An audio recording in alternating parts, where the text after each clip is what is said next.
Hey guys, so today you and I are going to talk about disagreements in code reviews. So let's get into it. So the question in question was, Frederick, how do you handle a disagreement during the code review? A reviewer will ask for a change, but the author believes that the change would be incorrect, for example. So this is where those soft skills really come in handy, my friend. And also when the expert democracy makes itself known. Let me explain that a little bit. So soft skills, my friend, is, well, it's something that I've mentioned a few times before, and you've probably heard it once or twice if you've been trying to get into IT. And soft skills is a very fluffy term, and it's very wide and broad and super tricky to define really well. But here is an instance where I can really give you a concrete example of when it's important. Can you, in an adult professional manner, disagree with another human being, tell them that you think that this is not the correct way of doing something, and have a resolution to this issue without resentment between you and the other person?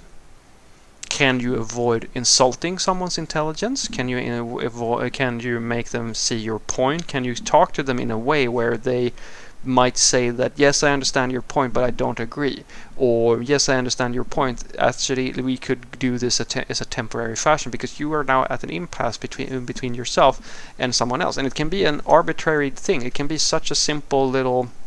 And this is the thing that is the number one, apart from, like, if we talk just internally in the team, this is the number one reason for friction between software developers within a team. External teams, it's always dependencies and communication and so forth and responses, usually. But for the internal team, this is the number one area of problems, and this is one of the major reasons why soft skills is a very big requirement for companies when they hire software developers. Because if you don't maneuver this situation well, what's going to happen is that you're going to start hating your coworkers.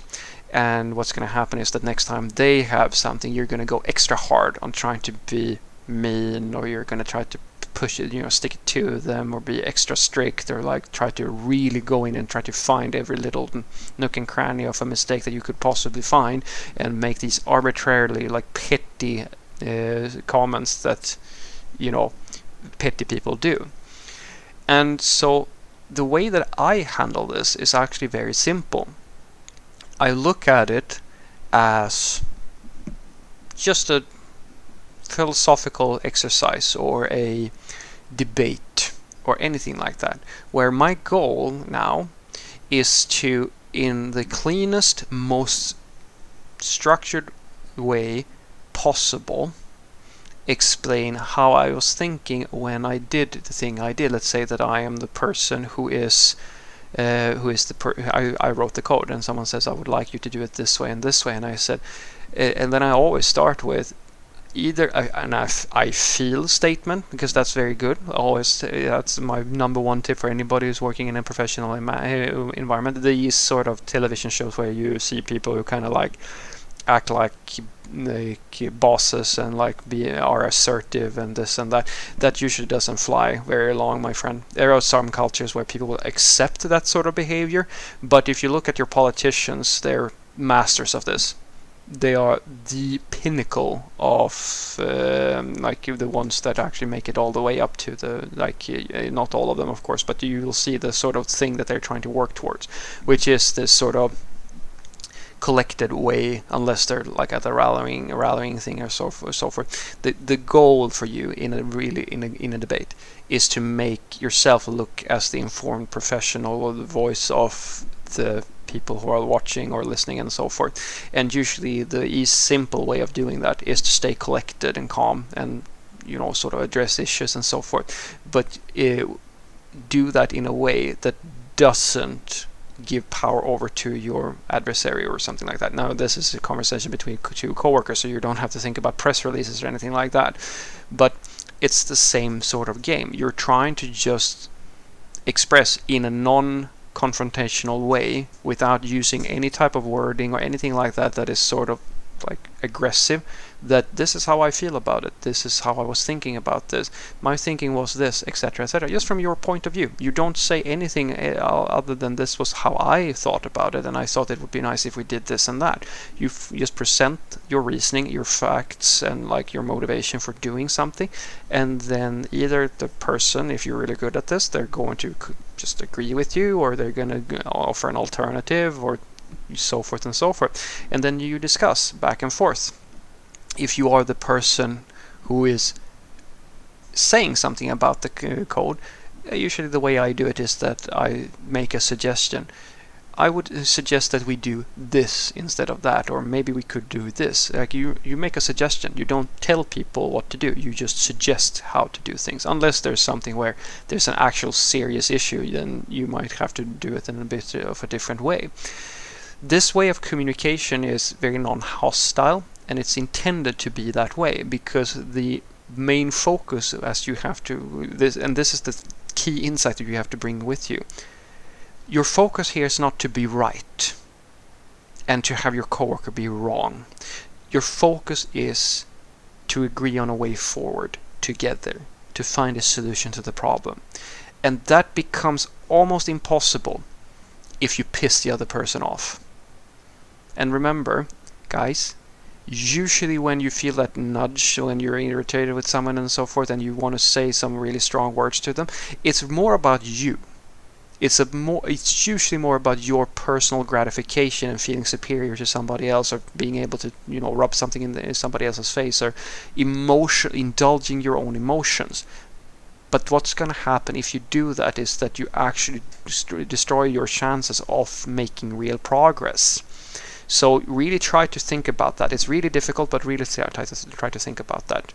It's not trying to avoid being firm with someone who is misbehaving or something like that, but this is a code review. It's not like life and death. It's not someone trying to do something because they're mean, or it's it's a situation where you can really only lose very often by escalating it and like getting aggressive and so forth. And if it turns out that you can't really, in a structured way, in a nice and calm discussion, reach a consensus, bring in a third party. This is one of the reasons why I suggest that everybody has like an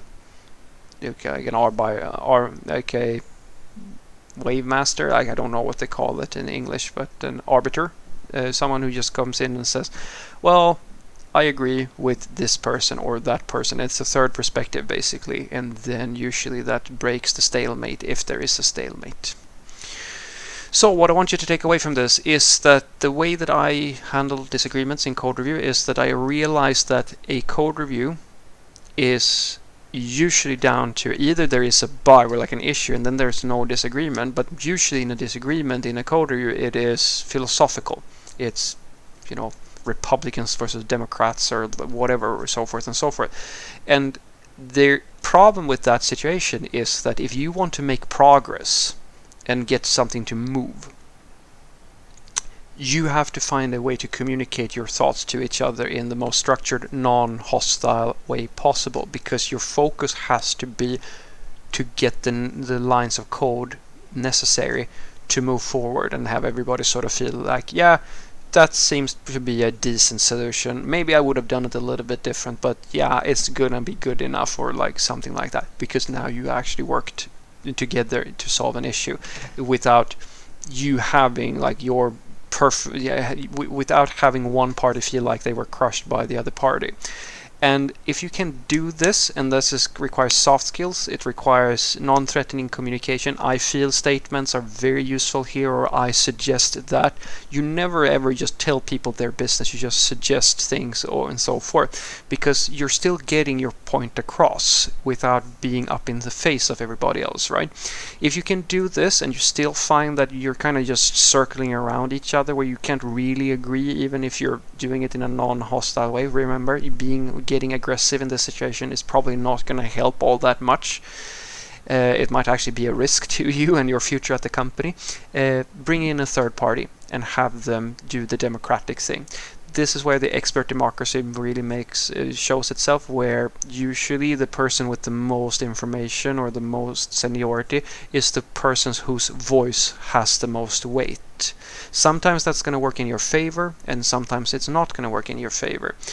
But I would say that it's probably the best system I've ever seen when having a dispute related to philosophical viewpoints or things like that. Have a great day.